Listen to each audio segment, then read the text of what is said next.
संत मार्ग पर चलते हुए काफ़ी अरसा गुजर जाने के बाद भी अभी हम खाली हाथ ही हैं। अभी हमारे पास पल्ले कुछ नहीं है, क्योंकि जो कहते हैं परमार्थ में चलते हैं और उसे अमली जामा पहनाते हैं, उनके जीवन का चरित्र बड़ा ही उज्जवल और पवित्र होता है। उनकी रहनी और सहनी और करनी में एक रूपता दिखाई पड़ती है, लेकिन हमारे साथ ऐसा नहीं है। हम अभी भी उतने ही भरे हुए हैं जितने कल भरे हुए थे। उतना ही क्रोध, उतना ही लोभ और अहंकार, तृष्णा और वासना, कुछ भी तो हमारे अंदर से नहीं घटा। लेकिन हम परमार्थ में कई वर्षों से चल रहे हैं, और यदि हम इसी तरह चलते रहे तो एक दिन कहाँ पहुँचेंगे आप खुद अंदाज़ा लगा सकते हैं। एक दिन ऐसा आएगा कि जब हम आज की ही तरह खाली हाथ ही होंगे और कुछ नहीं। क्योंकि भाई जैसे जैसे हम कोई काम करते हैं हमें उसमें तरक्की मिलती है, हमें उसमें सफलता मिलती है। तो परमार्थ में अभी तक हमें सफलता क्यों नहीं मिली?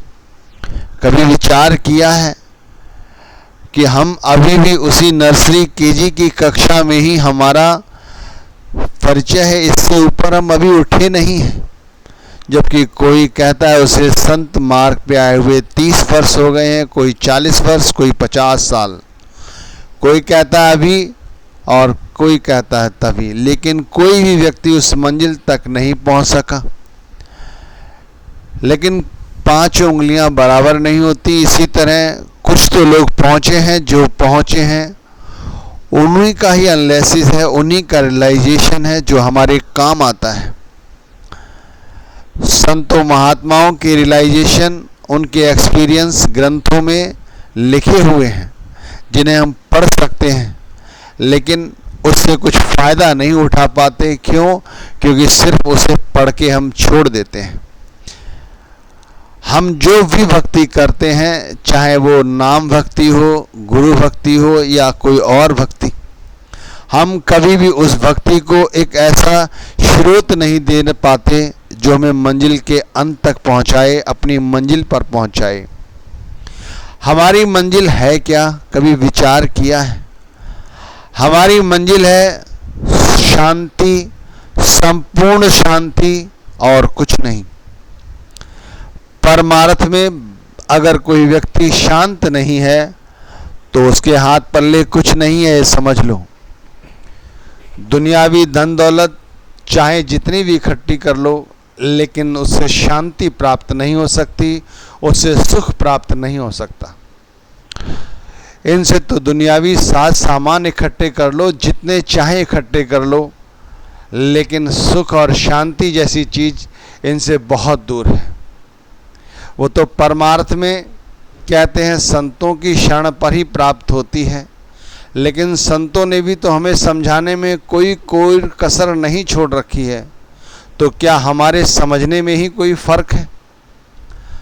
हमारे समझने में ही फ़र्क होगा भाई, तभी तो हम इतने समय से कुछ नहीं कर पाए। आप यूं लेके चलो कि हमें करना क्या है। एक बात बार बार दोहराते रहते हैं और आप भी उसी बात को सुनते रहते हैं, तो आप सुन सुनकर उस बात के आदी हो गए हैं, और संत महात्मा उस बात को कहते कहते उसके आदी हो गए हैं। उन्होंने कोई कोर कसर नहीं छोड़ रखी और हमने भी कोई कोर कसर नहीं छोड़ रखी। उन्होंने कोर कसर नहीं छोड़ रखी है हमें समझाने में, और हमने कोर कसर नहीं छोड़ रखी है ना समझने में। देख लो, मंजिल पर सभी पहुंचना चाहते हैं, लेकिन उल्टी दिशा में, विपरीत दिशा में चलते हैं, तो फिर कैसे पहुंच पाएंगे? हर संत महात्मा का रियलाइजेशन अलग अलग है, मंजिल सबकी एक है, वो परमात्मा एक है। चाहे कोई कितनी मेहनत मशक्कत करे, उसका लक्ष्य है शांति प्राप्त करना, सुख प्राप्त करना, वैभव प्राप्त करना। लेकिन आप पूछो जाकर जिन्होंने तिजोरियां भर रखी हैं, बैंकों में पैसे जमा कर रखे हैं, क्या वो सुखी है? तो भाई उनके जो रोने आप सुनने बैठोगे तो शाम हो जाएगी, लेकिन उनके रोने खत्म नहीं होंगे। दुनिया में चारों ओर नजर दौड़ाकर देख लो, यहां कोई भी व्यक्ति तुम्हें सुखी नहीं मिलेगा, क्योंकि सुख है क्या कोई नहीं जानता। सुख की तो अनुभूति ही नहीं है लोगों को। अगर अनुभूति हो जाए तो फिर ये उपद्रव भी खत्म हो जाएं। तो क्या संतों को नहीं पता था कि क्या है सच्चाई जो हमारे सामने रखते? उन्होंने तो बड़ी दिलेरी के साथ रखी है, लेकिन हमने ही अपने जो समझदारी के कपाट हैं वो बंद कर दिए हैं, तभी हमारे समझ नहीं आती। इस वीडियो में आप देख रहे होंगे कि इसके अंदर मैंने 3 फोटो ली है। एक फोटो के अंदर एक व्यक्ति आंख बंद किए हुए बैठा है, दूसरी में एक बहन एक सोफे पे बैठी हुई है, और तीसरा भगवान गौतम बुद्ध जी के एक फोटो है जिसके अंदर वो अपना सर माथे के नीचे, गर्दन के नीचे लगाए हुए आराम की मुद्रा में, शांति की मुद्रा में लेटे हुए हैं। और हमारा आज का सत्संग का विषय है, पहले खुद को खाली करो। भाई कैसे खाली करें? क्या हम कोई बर्तन है जिसके अंदर कोई पानी भरा हुआ है या दूध भरा हुआ है जिसे हम निकाल दें और खाली हो जाएं? वाकई में हम एक बर्तन की तरह ही हैं। बस ये समझ लो कि बर्तन का आकार कुछ और है, हमारा कुछ और है। हमारे इस मन रूपी ये मस्तिष्क में इतना कुछ भरा हुआ है कि हम परमात्मा को समझना नहीं चाहते। मैं यही कहना चाहता हूं कि इसे खाली करो।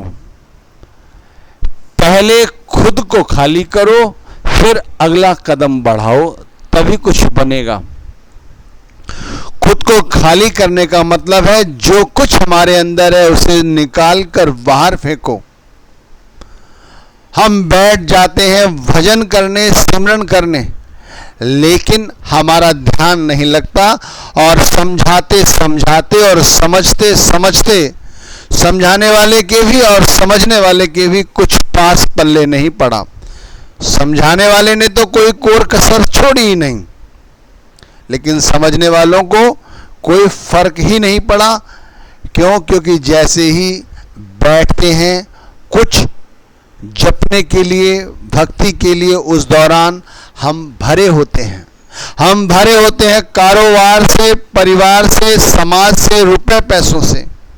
अब आप बताइए, जो लोग पहले से ही इतना कुछ इकट्ठा किए हुए बैठे हैं, वो वहां पर कुछ और कैसे बैठ सकता है? कुछ ऐसे कैसे बन सकता है? खुद को खाली करने का मतलब है कि हमारे दिल के अंदर, हमारे मन मस्तिष्क के अंदर कोई दूसरी भावना ही ना रहे। मैं आपको इसे एक अपने रियलाइजेशन से ही समझाने की कोशिश करूंगा। नामदान मिले हुए मुझे भी अरसा हो गया है, और मैंने भी उस पर बहुत समय तक रिसर्च की, लेकिन कहते हैं कि जो मथानी मारता रहता है उसे ही कुछ मिलता है। तो जो मुझे मिला मैं वो तुम्हारे साथ साझा कर रहा हूं। अगर तुम्हारा कुछ बन सके तो बना लो, मुझे कोई आपत्ति नहीं होगी, खुशी होगी। क्योंकि भाई बात तो शांति की है, बात तो सुख की है, बात तो आनंद की है। आनंद आए तो एक कहते हैं एक छोटा सा टुकड़ा भी खा लो तो पेट भर जाता है, और आनंद ना आए तो तुम सारी की सारी हलवाई की दुकान पर जाके तरह तरह के स्वादिष्ट पदार्थों को भी खाओ, तब भी तुम्हें कुछ प्राप्त नहीं होगा, सुख और शांति प्राप्त नहीं होगी।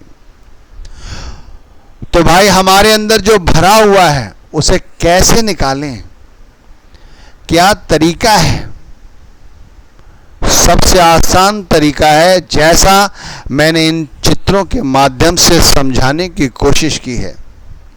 स्वस्थ हो तो घर के किसी एक कोने में, बगीचे में, जहां भी तुम्हें शांतिप्रद वातावरण मिले उस जगह पर बैठ जाओ आंखें बंद करके। अगर नहीं बैठ सकते हो जमीन पर, तो जैसे मैंने सोफे पर किसी बहन का दृश्य आपके सामने रखा है वहां बैठ सकते हो। जिस मुद्रा में चाहे बैठ सकते हो। अगर कुर्सी पर बैठना चाहो तो कुर्सी पर बैठ सकते हो यदि तुम बीमार हो। यदि हम बीमार हैं और हम पलंग पर ही लेटे हैं, उठने की हमारी ताकत नहीं है, तो हम लेटे लेटे भी कर सकते हैं। और यदि वाकई में खाली हो गए, तो जैसे गौतम बुद्ध जी का फोटो देख रहे हैं ना आप, उन्होंने गर्दन के नीचे अपना हाथ लगाया हुआ है और आराम से लेटे हुए हैं। जैसी भी आपकी शरीर की ताकत है उस हिसाब से आप बैठ जाएं। आंख बंद करें और आंख बंद करने के बाद अपने दिमाग में होने वाली उथल पुथल को खत्म करने की कोशिश करें। शुभारंभ करें। ये शुभारंभ कैसे होगा? मैं कहता हूं उस समय तुम्हें कुछ भी याद करने की जरूरत नहीं। हमें जो नाम दिया है सतगुरु ने, वो वाकई में अलौकिक है, पर उस समय उस नाम को भी थोड़ी देर के लिए रहने दो, जपने के लिए। सतगुरु का नूर जो रूप है वाकई में बड़ा मनमोहक है, लेकिन उस समय उसको भी एक ओर कर दो। अपना चेहरा भी भूल जाओ। दुनियावी रिश्ते नातों के चेहरे हैं उनको भी विसार दो। जो काम धंधे करते हो पूरे दिन, उनकी तरफ से मुंह मोड़ लो। परिवार की तरफ ध्यान न दो। आंख बंद करके बैठ जाओगे तो तुम अंधेरे में बैठे हो, तो तुम भी अंधेरे का रूप हो जाओगे। यदि किसी उपवन में बैठे हो उजाले में, आंखें बंद करोगे तो भी तुम अंधेरे में पहुंचोगे। हॉस्पिटल में लेटे हुए हो, बीमार हो, पलंग पर, फिर भी आपको स्ट्रेचर पे भी आंख बंद करते ही अंधेरे का रूप हो जाओगे। सोफे पे बैठते हो, कुर्सी पे बैठते हो, जिस जगह भी बैठते हो, आंखें बंद करते ही तुम अंधेरे का रूप हो जाओगे। सिर्फ कहने का मतलब इतना ही है। और उस अंधेरे में कुछ देखने की कोशिश ना करना। ध्यान रखना, यहां पर बिल्कुल उलट समझाने की कोशिश कर रहा हूं मैं। यहां पर तुम्हें कुछ देखने की कोशिश नहीं करनी है, कुछ सुनने की कोशिश नहीं करनी है। जो सतगुरु ने बताया है वो भी, सतगुरु का ध्यान तक करने की जरूरत नहीं है। फिलहाल अपने आप को खाली करने की जरूरत है। जैसे हम जन्मे, आपने देखा एक बच्चा जब आप गोदी में उठाते हैं जो 10-15 दिन का होता है, महीने 2 महीने का होता है, उसे कुछ बोध नहीं होता। इस तरह से अबोध होकर बैठ जाओ। दिमाग और मन का पीछा ना करो, इंद्रियों का पीछा ना करो। जहां जाती है जाने दो स्वतंत्र, और तुम भी स्वतंत्रता के साथ ही बैठो। जो परतंत्रता की जंजीरें तुमने अपने हाथों में, गले में, पैरों में बेड़ियां डाली हुई, उन्हें तोड़ दो। मत सोचो परिवार के विषय में, अपने विषय में, कारोबार के विषय में, नाम के विषय में, किसी भी विषय में। बस आंखें बंद करके खाली होने का प्रयास करो। जैसे भी हो, जो विचार आए उसे जाने दो और आंखें बंद करके बस अंधेरे का रुला। एक बार यदि खाली हो गए पूरी तरह से, फिर देखो किस तरह से तुम्हारे अंदर परिवर्तन आते हैं। फिर जो तुम कुछ भी लिखना चाहो अपने मन की डायरी पर, कॉपी पर, वो सब लिख दो जो तुम लिखना चाहते हो। तुम लिखना चाहते हो गुरु का नाम, तो लिख दो उस गुरु का नाम। अगर तुम चाहते हो कि मैं उस गुरु की भक्ति करूं सारी उम्र, तो सारी उम्र के लिए उस कॉपी पर उस गुरु के नाम की भक्ति लिख दो और भक्ति करते रहो। फिर तुम सिमरन करने बैठोगे, भजन करने बैठोगे, तो अभी जैसे हमारे साथ गुजरता है कि हम बैठे तो सिमरन में होते हैं, पर हम दुनिया में भ्रमण करते रहते हैं। बैठे तो भजन में होते हैं, लेकिन सुनाई हमें दुनिया की बातें देती हैं, दुनियादारी की बातें सुनाई देती हैं, वो सब सुनाई नहीं देंगी। दुनिया की शक्लें दिखाई नहीं देंगी। दिखाई देगा तो सद्गुरु का स्वरूप, वो भी सूक्ष्म स्वरूप, जिसे देखने के लिए ही तो हम सिमरन करते हैं। कहने का तात्पर्य है कि जो गिलास, जो जग भरा हुआ है पानी से, दूध से, एक बार उस जग को, उस गिलास को खाली करने के बाद उस जग में, उस गिलास में आप जो चाहें वो भरो, वो आपकी मौज है। इसी तरह हम अपने दिमाग में सद्गुरु की भक्ति का वाकई में परम सुख प्राप्त करना चाहते हैं, शांति प्राप्त करना चाहते हैं, तो भाई हमें अपने आप को खाली ही करना होगा। जो व्यक्ति अपने आप को खाली कर लेते हैं संसार की ओर से और भर लेते हैं उसमें सद्गुरु का संपूर्ण स्वरूप, यानी संपूर्ण नाम, संपूर्ण भक्ति उस परमात्मा की जो भर लेते हैं, उनके चेहरे की सुंदरता और शांति वाकई में ऐसी ही प्रतीत होती है जैसे आप गौतम बुद्ध जी के फोटोज में देखते होंगे। इस फोटो में भी आप देख रहे हैं कितना शांतिप्रद चेहरा है उनका। ऊपर जो भाई बैठा हुआ है, किस तरह से उसके चेहरे पर शांति बिखरी हुई है। हम चाहते हैं सभी कि हम शांति को प्राप्त हो, आनंद को प्राप्त हो, सुख को प्राप्त हो। हम कहें कि वाकई में हम सत्संगी हैं। ये कहने मात्र से ना हो, हमारी दिनचर्या से, हमारे चेहरे की आवाज से ही लोगों को पता चल जाए कि वाकई में ये व्यक्ति अलौकिक है। भाई जो व्यक्ति पूरे दिन दुनियावी बातों को ही सोचता रहेगा, वो किस तरह से उसके चेहरे पर शांति के भाव आएंगे आप समझ सकते हैं, खुद एनालिसिस कर सकते हैं। चेहरा हमारा सबसे बड़ा आईना है।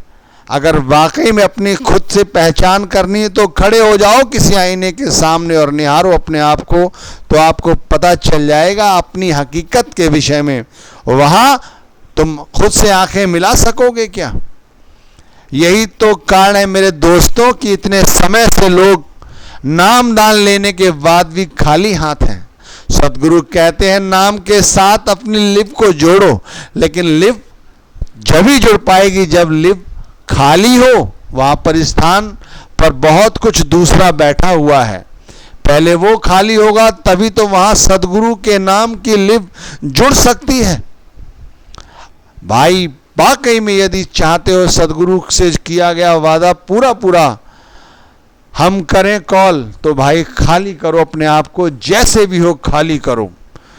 विचार आते हैं उन तो आएंगे, ऋतुएं हैं आती हैं समय के साथ, वो तो आएंगी और समय के साथ चली जाएंगी। विचार भी आएंगे और जाएंगे, उन्हें आने दो जाने दो। ऋतुएं आती हैं चली जाती हैं। सुबह सूर्य उगता है, शाम को दूसरी जगह जाकर अस्त हो जाता है, लेकिन भाई वो तो चलता रहता है। विचार तो चलते रहेंगे क्योंकि काम है मन का सोचना, आदत है उसकी विचारों को पैदा करना, चाहे वो ठीक हो चाहे वो गलत हो।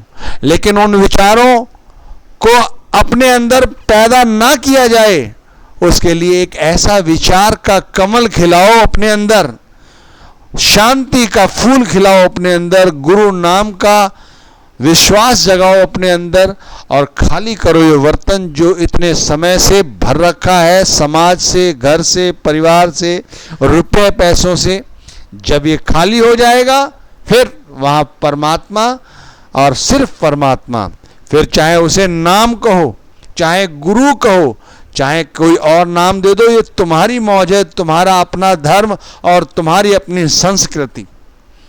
क्योंकि संतों का तो कहना सिर्फ यही है कि कलयुग में यदि वाकई में तुम सुख और शांति की उम्मीदें चाहते हो, पर प्राप्त करना चाहते हो, तो इस शब्द के साथ ही जुड़ना होगा, नाम का सिमरन करना होगा, नाम का भजन करना होगा। और ये सिमरन और भजन ऊंचे दर्जे का जब ही होगा जब हम इसके साथ अपने आप को पूरी तरह से जोड़ लें। और पूरी तरह से जोड़ने का मतलब है सबसे पहले अपने आप को पूरी तरह से खाली कर दें। पूरी तरह से खाली होने पर ही हमें इस नाम की वाकई में कीमत समझ में आएगी। जो कहते हैं ना, नाम के अंदर छुपी हुई है धुनें, प्रकाश, ज्योति, खंड, ब्रह्मांड, वो सब तभी दिखाई देंगे और सुनाई देंगे जब हम खुद को खाली करेंगे। तो भाई, यदि वाकई में आपको कुछ समझ आया हो और मेरी बात ठीक लगी हो तो अभ्यास करो। अभ्यास में 1-2 दिन में ही आपको पता चल जाए